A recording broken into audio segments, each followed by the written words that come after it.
Hello, everybody. Welcome back on the ranch. Today I have Mr. Arlo Nadar, Supreme Court Justice, former governor, vice governor, and LS mayor. Right, Arlo? Did I get everything correct? Yes, hello everyone.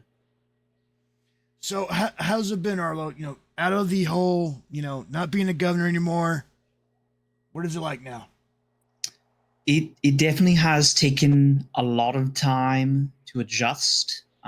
Going from a state governor to a federal judge. Obviously, are very two different branches, and it is definitely taken time to adjust and let the state be run by someone else. Yeah, I figured so. I figured you miss everything because every time Oh, I see absolutely. every time I see you around, you have FIB police now. First you had Secret Service. Now you have more security.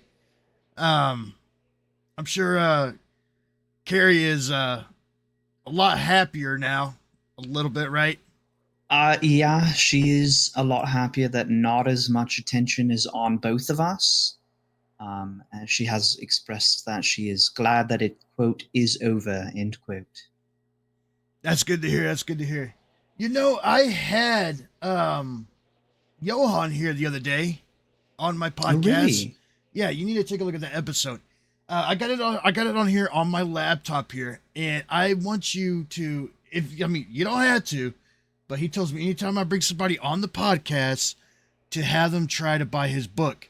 He is selling a book. It's $48.99. All right. Now, if you want $48 for a book? that's right. Yeah, and if you want a deluxe version, it's gonna be $89.99. He said. What is a deluxe version of a I book? don't know what it comes with. I have no That's a idea. little odd, Mr. Mayor. So I did order the I didn't order the deluxe. All right, I'm not gonna go that far for a book. But I did get the first one. I told him to autograph it, so maybe it might be worth money someday. You never know. Um, Enough of Okay. that. So I went ahead and get his little showboat boating going on here or whatever. But anyways, Arlo, being the Supreme Court justice, and now I've seen you've been running the golf course and everything. How's that going at the golf course? Well, the golf course is actually, we've gotten a couple new employees. More people seem to be interested. And we've gotten some new uniforms shipped in. So those are the very great uniforms, if I say so myself. However, um, going from governor to running more focused on the courts as well as running the golf course, like I said earlier, it's definitely taking time to adjust because I'm having to get used to, less, I guess for lack of a better term, less chaos. It actually has been kind of peaceful ever since I left office, which I'm not complaining after all the hard work that myself and Mr. Phillips did. I believe I deserve a very good rest, as one can in this state, as you know. Yep, yep. And then I heard I want to let you know something, and the audience knows something.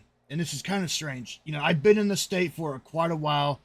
I didn't really pay much into who's the governor, who's the vice governor. Now I knew what their names were. I didn't really know of them. I didn't really pay attention. But the moment when I started wanting to run for something, you caught my attention about running for Blaine County mayor, and you saw some type of, like a potential in me. You called me down to the, you called me down to the White House, and Mm-hmm. I was like, Mm-hmm. I was telling all my friends, Leo Towers and all them, I'm like, the governor wants to see me, guys. Oh my God. Like, I had to look good. I had to dress nice. But you know what? When I showed up there, that didn't even matter, how well I dressed or how well I acted, because you were just you. That's what I liked about you. You weren't, I appreciate that. yeah, you were straightforward. You were just a normal citizen around here. You weren't like all about the role or anything. And that's what I enjoyed the most. And I'm glad you gave me a phone call, because if you never did, I don't think we would ever be sitting right here. I don't think I would ever achieve some goals later down the road, and I do appreciate that. Of course, of course. And um, as you know, when you ran for Blaine County Mayor during my second term uh, as governor, you got, I believe, over 80% of the vote, which in of itself is a record. No one else in this state, not even me, got that higher percentage when I was running for mayor. Oh yeah, So it goes to show that when you are yourself in positions of leadership or power, the people will gravitate towards you. And yeah, I believe that is what made the Nadar administration so successful, is because we didn't showboat. We didn't say, oh, I have all this money. Oh, I have all this power. We were with the people. We were at their level, because at the end of the day, we are all citizens of San Andreas, and we all want the same things: safety, security, and to make sure that we can provide for ourselves and our families. yeah, and that's exactly why I was like, this guy, he seems legit, and I took you up on that offer, joining the United Path Party and kind of help Yes, you run your yes. campaign and do everything. And I got to meet a lot of amazing people going this route in life. I got to meet a lot of amazing people, and I'm glad I got to meet your wife, Mickey, David, Sassy. I mean, a lot of people. I got to meet a lot of different people that I probably would never meet anywhere else, really, or get to know them. And that was something I would always cherish, no matter what. But enough And about. that's Go ahead. part of um the pizzazz of San Andreas, is you get to meet all these special people Oh in yeah. this state. Like you said, Sassy, we have Jack Lamb, Serrano, Mr. Phillips, everyone in SASP and LSPD, etc., etc. Every single person in this state brings something to the table. And when you tap into that potential, the state benefits. And that's what I focused on, is the people. And even to this day, people will come up to me and they'll go, Arlo, we miss you as governor. We are so grateful for what you've done to this state. And to anyone listening, I'm always grateful to have served as governor, and those words of encouragement mean more than I can express. So thank you, everyone. That's right. So I'm glad, brother. I know you've been hounding me about getting this podcast going. It's and true. My schedule was busy, back then, but That's now fair. I have a That's lot of free fair. time now, and I'm glad we're able to sit down and get this going. But I'm glad you are here, because I want, all the new people that are coming in this state, they see your name everywhere on Weasel News, all the fake stuff that's on there and everything. I want you to kind of explain to everybody your back history and everything, because there's a lot of new people in the state, and I would love them to know everything about you. Oh, well, I have been in this state for a few years now. And I didn't start off, obviously, as quote unquote a celebrity.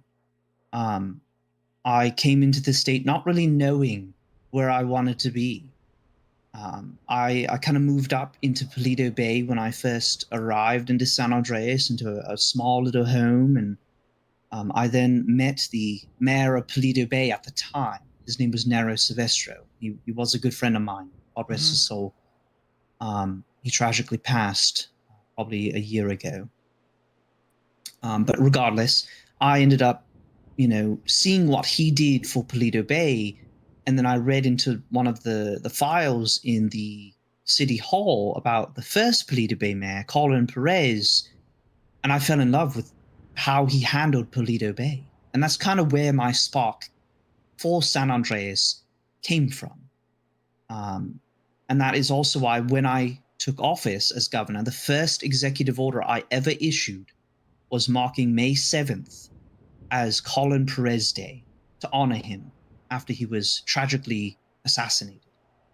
But regardless, I went through each Paleto Bay mayor, I think all the way up to Chris Peters. And then I ended up running, or actually, no, Jack Lamb, the governor at the time, now our amazing president, proceeded to get the current LS mayor at the time and prank me. I had thought that Jack Lamb had killed him, but it turns out it was all a prank, and it was like a little scare tactic. Oh God. Looking back, it was absolutely, hilarious how they did this. I was full in, I was about to call the FIB, and but they stopped me, and then they revealed Mr. Lamb was like, Arlo, we need a new mayor, and I think you're the man to take this position. And so he appointed me as the 13th mayor of LS, and Wow. it was a absolute momentous occasion. Initially, when I came into the state, I was like, okay, well, maybe I want to be the Paleto mayor. But as time went on, I was like, nah, it doesn't feel right. My heart doesn't belong in Paleto. It belongs somewhere else. And so when he offered me that position, I accepted. And then I ran for a second term as the Los Santos mayor, and I won by a landslide.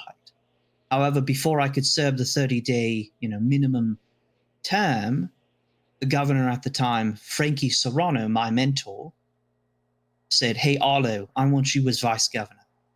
And I accepted. And I became the 7th vice governor of San Andreas.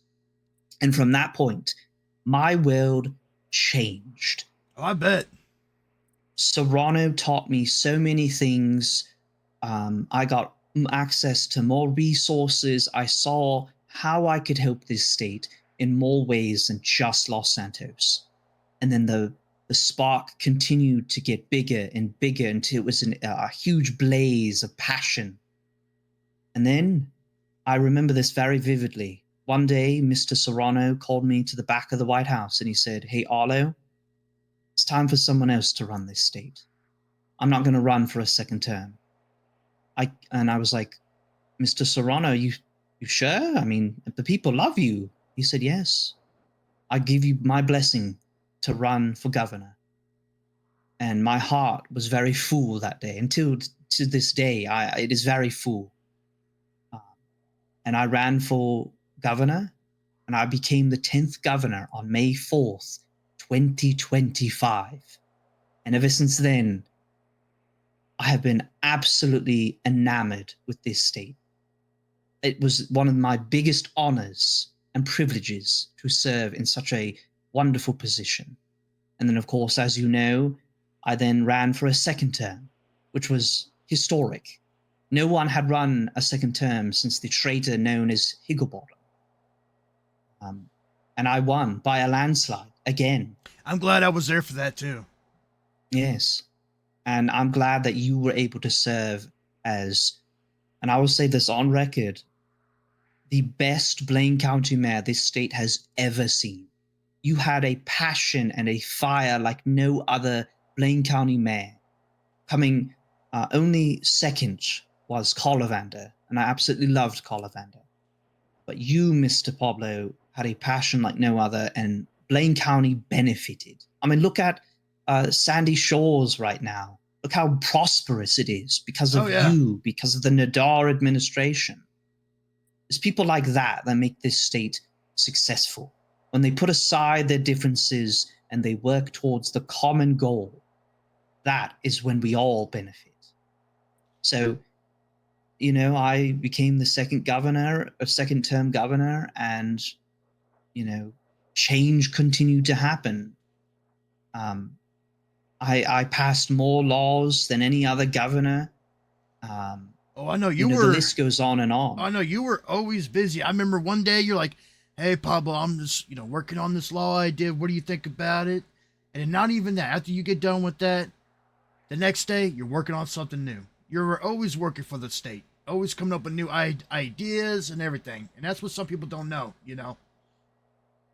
And you have to, in those positions. Oh, yeah. I took an oath to the state and to the Constitution and to the people of San Andreas. These people, the wonderful people of this state put me in that position And I'd be remiss if I didn't do anything with the position. So I had to do something. I had to pass these laws and, make this state stronger than it was before I took office. And I said that in my farewell speech. Oh yeah, and it's funny. I thought Frank Serrano would probably run like a second term. That is crazy. Wow. Yeah, Mr. Serrano is a very humble man, and I give him credit. He taught me a lot about humility and giving credit and accepting when you made a mistake. There were times during the Nadar administration, of course, that I made a mistake. I'm not perfect. I'm not either, so. Right. We all make mistakes. It's just part of being human. But what matters most is when you make that mistake, you say, hey, I messed up. That is on me. And here's what I'm going to do to make things better, to make things right, And I will say this, even though we were doing a lot of, executive orders, for me, for Blaine County, you for the state, and all, changes and everything. Not only that, but we had a lot of funny moments, a lot of great fun times. I'm not gonna, yes. All the people that would just come out of nowhere. I remember we would just go park up at Legion Square, and we don't know what's going to happen. We don't know if a semi with 20 trailers is just going to, haul ass right by us, or Tanya's going to come up and start hitting on me, or we don't know what's going to happen. Oh my God. Right. And that's part of the wonder of this state is the unpredictability of it. The people in this state make it entertaining. And so when I pulled up in the Beast or in a helicopter or whatever, there was always something going on. Even on the slow days where the city was not as chaotic, there was still something going on, something wacky. And honestly, to be part of those, silly moments really makes me look back and just smile and just appreciate how crazy this state is. And not a lot of people will see, the people who don't live in San Andreas will not understand the quirkiness of the state and the charm that it brings to it. And that also really made me want to continue to fight for San Andreans, was because of these quirky little moments. And, And not to mention, like, all the times we're at the governor's mansion. Yes. And everybody would just jump over. We don't know who it is. A lot of crazy people. There was Carlos. Carlos definitely did that a few times. Tanya, I think, did it once or twice. Scared the hell out of me. Yep.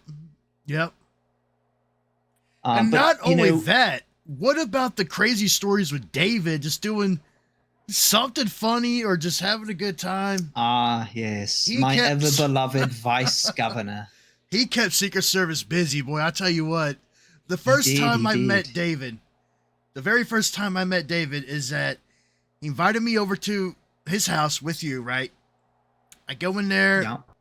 I think this is when I became the mayor and Sassy. I think it was a couple days later. We go to David's house.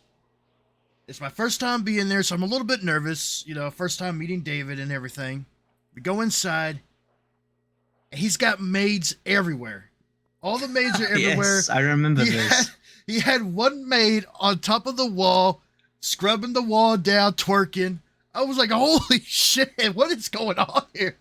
And I see like the family frame photo of him, his wife, and everything else. I was like, wow, good God.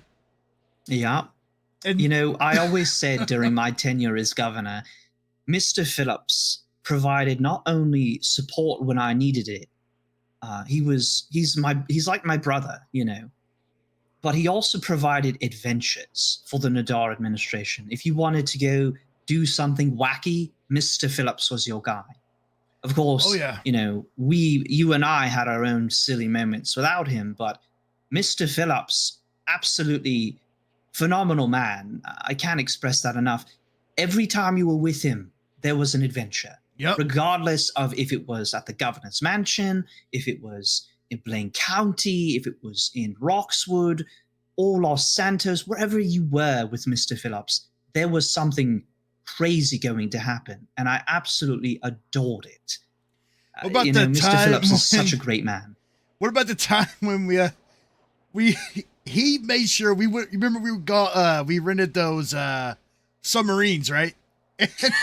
Yes, I do remember that. Oh God! And you and I thought him I was gonna- got stuck in there. I remember that. I had to thought I coordinate was the gonna rescue die. effort. I thought I was going to die that day. All right, I thought because we got stuck underwater, guys. We got stuck underwater. Me and Phillips. Secret Service wanted to get in the submarine with us, and Phillips was like, "No, you guys are not coming with me and Pablo. You guys go with Arlo." We take off in the submarine, and he went all the way down. I don't know what happened, and then like we got stuck. We got stuck, and it ran out of fuel. You know everything. The air wasn't working inside the submarine, and I remember looked at David. finding you guys. I just vividly remember finding you guys after like 20 minutes of looking for you. Oh God, yeah. And coordinating this rescue effort with National Guard. And I see you banging on the glass. It looked like you were screaming, and I have no idea why. Because David shitted inside. Well, he didn't. I mean, he like farted inside the fucking submarine. There's no air. Oh my God. It was hot. I was sweating. My armpits were like, it was bad. I mean, it was bad. And I was banging. I see you guys. I'm banging on the window of the submarine. Like, come get us. Come get us. And you had one of the scuba guys come down. I think it was Secret Service agent, hopefully. Or was I believe, Zach Dallier. It was Zach. It was Zach Dallaire. Yep. And he hooked us up, and you guys pulled us out. Oh my God. Oh man, yeah. If you guys ever, if David's ever has any free time, he's not busy, hit that guy up for an adventure, because you don't know what you're gonna get yourself into. Exactly. Even to this day, now that he's governor, which, side note, him becoming governor is honestly one of the best achievements that myself would have seen happening. Like, oh yeah. I essentially trained him for this moment, just like how Serrano trained me to become governor in a way. I trained him in a way to become governor. And so when he won his election, the amount of joy that I felt in that moment, I cannot express. Serrano, Mr. Phillips and I are tight. Obviously, we worked together for a whole year, which is a record in and of itself. No other politician in the state has served that long. But it was because the people loved the Nadar administration that we got to have that amazing opportunity. But when he became governor, I knew this state would succeed. And I believe it is.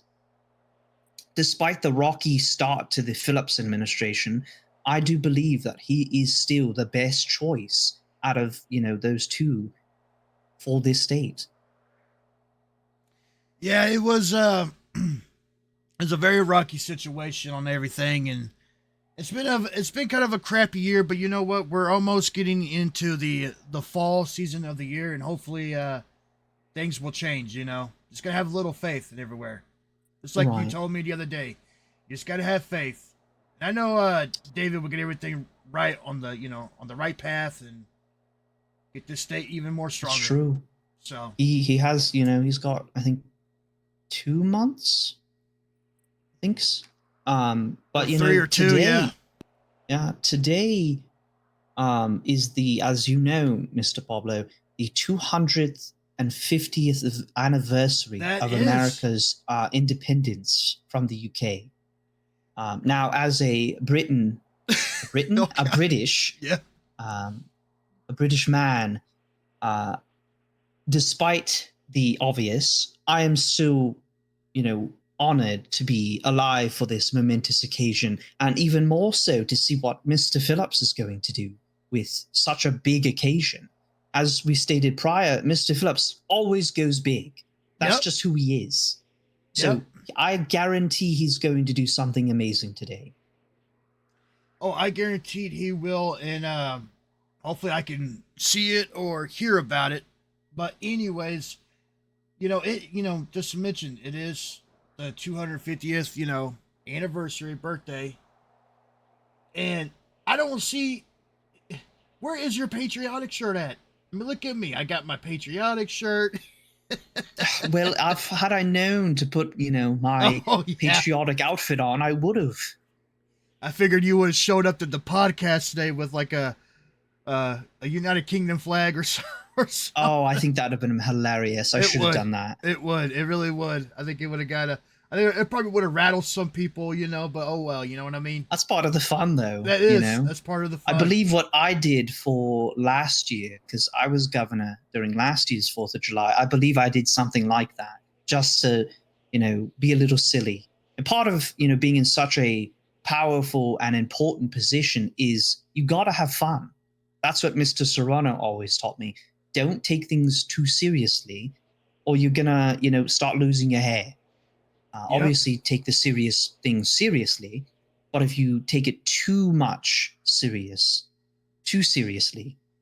it's going to hurt you in the end. And hurting you will hurt the people, and you don't want that. So I'm sure, I remember actually, we had quite a big celebration. Just because I'm from the UK doesn't mean I can't support the wonderful country that is the United States. Yep. And someday, hopefully, I can go see the United Kingdom. Oh, I'll gladly take you over there. I got a lot more free time now that I'm not governor. Yeah. Anyways, guys, Arlo, I do appreciate you coming onto the podcast. Of course. I really do. Of course. I hope you and Carrie have a good 4th of July, and I hope... you know it. If you guys are watching this, do not light anything on your hands. All right? I'm speaking to you, Jack Lamb Jr. All right? Do not, put anything in your hands and light it up and hold it. All right? Or up your ass. Yeah, or up your ass. I'm sure there's going to be a few dipshits out there that's going to light shit up their ass and... Probably. Oh, them cops are going to be busy today. Good God. I can already see it now. Anyways, exactly. Don't forget to buy Johan's book, $48.99 if you want. Hashtag ad. Yep, if you want the deluxe edition, $89.99. And also, he did say he was going to run for president, so be on the lookout for that. Well, oh, Lord. I don't know how that's going to work out, but we will... sounds disastrous. The stories I could tell, with Johan. Oh, Lord. Oh, man, yeah. Yep. But we'll have to do this again, Mr. Oh, yeah, we Mr. will have to do this again. The stories I have during my tenure as governor, you can make an episode series out of it. Oh, yeah, we have a lot of stories. But I had never got the chance to hear some of the old stories when you were, around longer than I was. I got the stories. I can go Yeah. all the way back to when I was a council member under Nero Silvestro. Oh, wow, yeah. I bet those stories are great. Full of history. Anyways, guys, stay safe. All right. And thank you so much for having me today, Pablo. It's been a pleasure. Yep, and thank you for coming too, brother. Of course. Anyways, thank you, everyone. I love you guys. Have a good one.